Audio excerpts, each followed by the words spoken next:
நிச்சயமாக இந்த நடக்க இருக்கக்கூடிய சட்டமன்ற தேர்தல் அப்படிங்கிறது வந்து பாஜகவினுடைய மாநில தலைவராக இன்றைக்கு நயினார் நாகேந்திரன் அவர்கள் இருக்காங்க. நயினார் நாகேந்திரன் அவர்களும் முக்குளத்தூர் சமூகத்தை சேர்ந்தவர். இப்ப டிடிவி தினகரன், ஓ பன்னீர்செல்வம் போன்றவர்கள் எல்லாம் அதிமுகவுக்கு பெரிய சவாலா எந்த இடத்துல வர்றாங்க அப்படிங்கிற புள்ளி முக்கியமானது. தென் மாவட்டங்கள்ல ரொம்ப குறிப்பா முக்குளத்தூர் சமூக மக்கள் மத்தியில எடப்பாடி பழனிசாமி அவர்களுக்கு ஒரு அதிருப்தி இருக்கு. அது வந்து அதைத்தான் அவர்கள் தொடர்ந்து அப்படியே கட்டமைப்பா செய்துட்டு வர்றாங்க.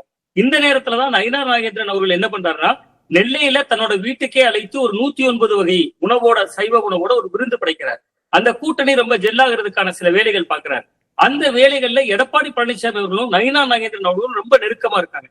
இந்த புள்ளியை நீங்க இங்க இருந்து நம்ம ஆரம்பிச்சோம்னா இதனுடைய முடிவு எங்க போய் நிக்கும்னா, முக்குளத்தூர் சமூகத்தை சேர்ந்த நயினார் நாகேந்திரன் அவர்கிட்ட இவ்வளவு நெருக்கம் காட்டுறாரு எடப்பாடி பழனிசாமி அவர்கள். அப்ப அவர் நினைத்தால் ஒருவேளை அது முக்குளத்தூர் சமூக மக்கள் மத்தியில ஒரு எடப்பாடி பழனிசாமிக்கு இருக்கக்கூடிய அந்த எதிர் மனநிலையை நயினார் நாகேந்திரன் போன்றவர்கள் மாற்றிடுவாங்களோ அப்படிங்கக்கூடிய அச்சம் இயல்பிலேயே இருக்கு அப்படின்னு நான் பாக்குறேன். ஒன்று. இன்னொன்னு மிக முக்கியமான அம்சம் என்ன அப்படின்னு பாத்தீங்கன்னா, இன்னைக்கு டிடிவி தினகரன் அவர்கள் பேசுகிற பொழுது ஒரு விஷயத்தை தெளிவுபடுத்துறாரு. என்ன சொல்றாருன்னா, நாங்க இவரை முதல்வராக்குறதுக்காக நாங்க ஒன்னும் வரல, அந்த அவரை முதல்வர்னு சொன்னாலே எங்களுக்கு உடன்பாடு இல்லை, நயினார் நாகேந்திரன் அதைத்தான் செய்யறாருங்கிறது. இவருக்கு முன்னாடியே நெல்லையில நடந்த பூத் கமிட்டி மாநாட்டுல அண்ணாமலை இதைத்தானே பேசினார். எடப்பாடி பழனிசாமி அவர்களை முதல்வராக்குறதா நம்முடைய கடமை அப்படின்னே பேசியிருந்தார். அப்ப இந்த இடத்துல இவங்க நயினார் நாகேந்திரனை ரொம்ப குறிப்பா டார்கெட் பண்றதுக்கு காரணம், நீங்க ஒரு விஷயம் இன்னும் கொஞ்சம் கூட இது ஆழமா நம்ம பார்த்தோம்னா, இன்னைக்கு செங்கோட்டையனுடைய குரல் ஏன் முக்கியத்துவம் வருது? எடப்பாடி பழனிசாமி அவர்களுடைய அதே சமூகத்தை சேர்ந்த செங்கோட்டையன் பேசுறார். இவ்வளவு நாள் சவுத்துல பேசிட்டு இருந்தாங்க, முக்குளத்தூர் சமூகத்துக்கிட்ட தான் எதிர்ப்பு இருந்துச்சு.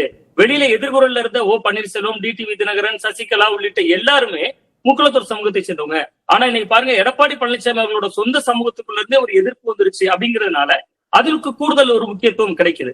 அதே மாதிரிதான் முக்குளத்தூர் சமூகம் எதிராக இருக்கிற பொழுது, எதிராக இருப்பதாக அல்லது கட்டமைக்கப்படுகிற பொழுது, அந்த சமூகத்திலே இருந்து நயினார் நாகேந்திரன் அவரோடு மிக நெருக்கமாக இருப்பது அந்த சமூகத்தை முன்னிலைப்படுத்தி ஓட்டு வாங்குறதையும் ஒரு சிக்கலை ஏற்படுத்தல, எதிர்காலத்துல ஏற்படுத்தலாம். சோ அது வந்து இவர்களுக்கு வந்து என்ன ஒரு அச்சத்தை இயல்பிலேயே தருதுன்னா, டிடிவி தினகரன் தரப்புக்கா இருக்கலாம், ஓ பன்னீர்செல்வம் தரப்புக்கா இருக்கலாம், இவர் நமக்கு பேவரா இன்னும் கொஞ்சம் இயங்கி இருக்கலாமோ அப்படின்னு நினைக்கிறாங்க. பட் இன்னைக்கு கூட்டணி அப்படின்னு பாக்குறப்ப அதிமுக ஒரு 20% ஓட்டை காட்டியிருக்கு நடந்து முடிந்த பாராளுமன்ற தேர்தல்ல.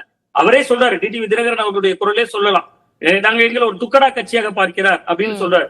இன்னைக்கு கூட்டணி அடிப்படையில பார்த்தா மிக பலவீனமான ஒரு வேட்பாளர்களை நிறுத்தி ஒரு 20% ஓட்டை வாங்கி காட்டியிருக்கு அதிமுக நடந்து முடிந்த நாடாளுமன்ற தேர்தல்ல. ரொம்ப குறிப்பா தென் மாவட்டங்களே பல தொகுதிகளை டெபாசிட் எழுந்திருக்காங்க. கன்னியாகுமரி, திருநெல்வேலி, தேனி, ராமநாதபுரம் நம்ம சொல்லலாம். கிட்டத்தட்ட மதுரையில எல்லாம் 3வது ரவுண்டுக்கு வந்திருக்காங்க. பாஜக 2000 வந்திருக்கு.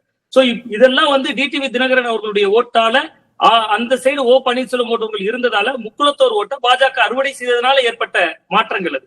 ஆனா இன்னைக்கு இவங்க 2 பேரும் இவ்வளவு கைகோர்க்கிறது நம்மோட ஓட்டு வங்கிக்கே ஒரு கட்டத்துல ஆபத்தை விளைவிக்கலாமோ என்கிற ஒரு அச்சமும் இதுக்குள்ள இருக்கிறதா பாக்க.